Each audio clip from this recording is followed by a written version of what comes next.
आज आपको एक नए विषय के साथ वृद्धाश्रम, आधुनिक शीर्षक है वृद्धाश्रम और आधुनिक समाज। दोस्तों, आज मैं आपके समक्ष वृद्धाश्रम और जो समाज में इसका चलन चला है उसके बारे में अपने विचार आप लोगों के समक्ष साझा कर रहा हूँ। दोस्तों, आज तक मैंने वृद्धाश्रम में रहने वाले बुजुर्गों की कहानियाँ फिल्मों में कभी कभार देखी थी और यह मानता था उच्च वर्गीय परिवारों में मजबूरी में ऐसी स्थितियाँ उत्पन्न होती होंगी कि कुछ लोगों को वृद्धाश्रम में रहना पड़ता हो। ऐसी स्थिति तब उत्पन्न होती है जब बच्चे विदेश में जाकर सेटल हो जाते हैं और बुजुर्ग मातृभूमि के मोह में स्वदेश में रहना पसंद करते हैं। परंतु आज यह प्रथा लगता है पूरे समाज में पैर पसारती जा रही है।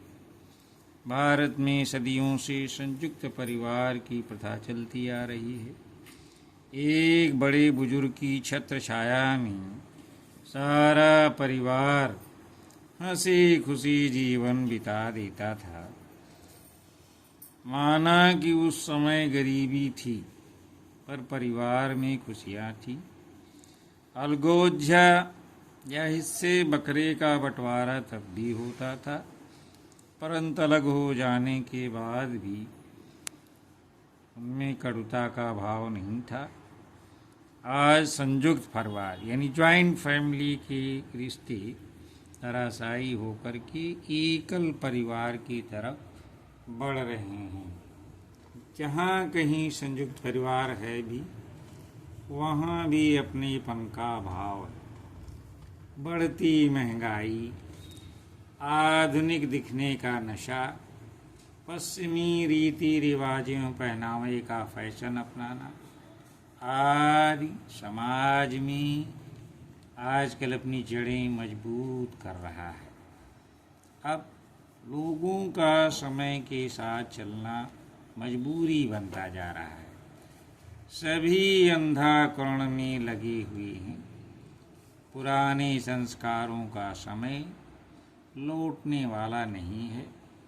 संस्कारों वाला लड़का या लड़की की मांग है, पर यह संस्कार बच्चों को कौन देगा, इस पर सब मौन है। पूर्वजों की अच्छी बातों की दुहाई देने वाला अब दकियानूसी विचार वाला, यानी दकियानूसी पुराने विचारों वाला व्यक्ति माना जाता है। और कुछ लोग ऐसे उसे पागल की भी उपाधि से विभूषित कर दें तो कोई आश्चर्य की बात नहीं है। दोस्तों, अब एकल परिवार का जीवन जीना लोग पसंद करने लगे हैं और बुजुर्ग माँ बाप दूसरों की दया पर निर्भर रहने के लिए कदम बढ़ा दिए हैं। कुछ लोग खुद तो एकल परिवार में जीना पसंद करते हैं, इन्हें अकेले रहना चाहते हैं और टीवी सीरियल या फिल्मों में संयुक्त परिवार की कहानियों का सुखद अंत यानी बिछड़े परिवार के सदस्यों का मिलन देख करके खूब तालियां बजाते हैं और कुछ तो रोने भी लगते हैं खुशी के मारे। यह एक विडंबना नहीं तो क्या है। दोस्तों, कभी नारा दिया गया था, घर में 2 ही बच्चे होते हैं सबसे अच्छे। उस समय पहले नारा दिया गया था, 2-3 दशक पहले। और इस नारे का दूरगामी प्रभाव अब ये है कि कई रिश्ते तो अब एकल परिवार के बच्चों को भविष्य में दिखने को नहीं मिलेंगे। क्या परिणाम हुआ है कि कई रिश्ते अब एकल परिवार के बच्चों को भविष्य में दिखने को नहीं मिलेंगे। आज स्थिति ये है, यदि दंपति के 1 या 2 बच्चे हैं और दंपति ने सारा पैसा अपनी गाढ़ी कमाई का बच्चों को काबिल बनाने में लगा दिया, तो अंत में क्या मिलेगा? बच्चा या तो विदेश में सेटल होकर दूर चला जाएगा, या यहीं स्वदेश में घर से दूर जा कर के अपना आशियाना बना लेगा। तो फिर माँ बाप को बुढ़ापे में अपने त्याग का क्या फल मिला बताएगा? केवल अकेलापन। अब ये दंपति एक दूसरे का सहारा बनेंगे और अपने बनाए आशियाने में घुट घुट कर जिएंगे। अगर कहीं किस्मत ज़्यादा मेहरबान हो गई तो वृद्धाश्रम में जीवन बिताते मिल जाएंगे। शायद ये बुजुर्ग दंपति ये तर्क भी दें कि मैं बच्चों पर बोझ नहीं बनना चाहता, इसीलिए खुद वृद्धाश्रम में रहने चला आया। दोस्तों, आप बच्चों को योग बनाने के लिए क्या क्या कर्म नहीं करते? दिन रात मेहनत करते हैं, कभी कभी गलत पैसों को इसलिए एक्सेप्ट कर लेते हैं, स्वीकार कर लेते हैं कि बच्चों का भविष्य बनाने के लिए जरूरी है और यही मेरा धर्म है। पिता अपने धर्म का पालन करता है, माँ अपने धर्म का निर्वहन कर बच्चों के लिए तरह तरह के सपने देखती है। परंतु ये क्या, इतना सब कुछ करने के बाद यदि जीवन के अंतिम क्षणों में मातृभूमि से कटकर वृद्धाश्रम में रहना पड़े तो आप कैसा महसूस करें? आपको अपनी नासमझी पर तब इतना कष्ट होगा कि मैं अभी तक क्या करता रहा, क्या मैंने इन्हीं बच्चों का भविष्य बनाने के लिए आड़ तोड़ मेहनत नहीं की, तरह तरह के हथकंडे अपनाकर धन नहीं जुटाया? दोस्तों, सुखद पहलू ये है, भारतीय संस्कृति की जड़ें मजबूत हैं। यहाँ रिश्तों की अहमियत को लोग महसूस भी करते हैं। अब मुझे लगता है कि वृद्धाश्रम का चलन अभी शुरुआती दौर में है। इस पर चिंतन मनन जरूरी है। आज भी काफ़ी परिवार संयोग परिवार की तरह रह रहे हैं।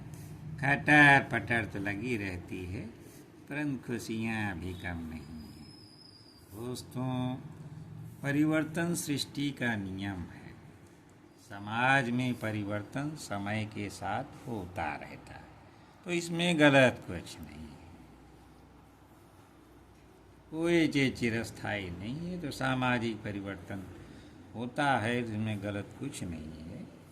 परंतु अब इतना परिवर्तन हो जाए कि महानगरों के साथ साथ यानी जो बुराई महानगरों की थी, अब वो छोटे छोटे शहरों में भी वृद्धाश्रम की ज़रूरत हो, तो इसे भारतीय समाज की विडंबना ही कहा जाएगा। कलयुग चल रहा है, ऐसे दृश्य आपको विचलित नहीं करेंगे। हाँ, तभी स्वीकार करेंगे जब इस समस्या से कभी स्वयं रूबरू होंगे। बुजुर्ग दंपत्ति की बेबसी को दर्शाती ये मेरी स्वरचित कविता है। आइए देखते हैं मेरी स्वरचित कविता क्या है। कि दिन रात मेहनत कर एक घोंसला बनाया था, दिन रात मेहनत कर एक घोंसला बनाया था, आसमानों में उड़कर कड़ी धूप और छाँव में बच्चों को दाना चुराया था, कड़ी धूप और छाँव में बच्चों को दाना चुराया था। काबिल हो गए बच्चे, काबिल हो गए बच्चे उड़ गए आशियाने से, काबिल हो गए बच्चे उड़ गए आशियाने से, अकेले रह गए दोनों, अकेले रह गए दोनों, एक दूसरे का साथ निभाने को। बच्चों को तरस आ गई कि बच्चों को तरस आ गई एक दिन अपने माँ बाप पर, बच्चों को तरस आ गई एक दिन अपने माँ बाप पर, छोड़ आए वृद्धाश्रम में पेट ऋण चुकाने को। दोस्तों, आज मैंने वृद्धाश्रम के बारे में अपने विचार आप लोगों के समझ साझा किए हैं।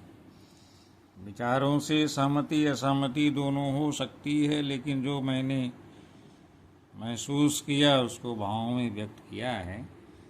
पसंद आता है तो लाइक और कमेंट करके अपने विचार को साझा कर सकते हैं। और इस चैनल पे नए आए हैं, इसमें सामाजिक शैक्षणिक और इसी तरह के विचार मैं लोगों के समझ साझा करता रहता हूँ। तो पसंद आता है तो लाइक कमेंट करके अपने विचार व्यक्त करें। धन्यवाद। जय हिंद।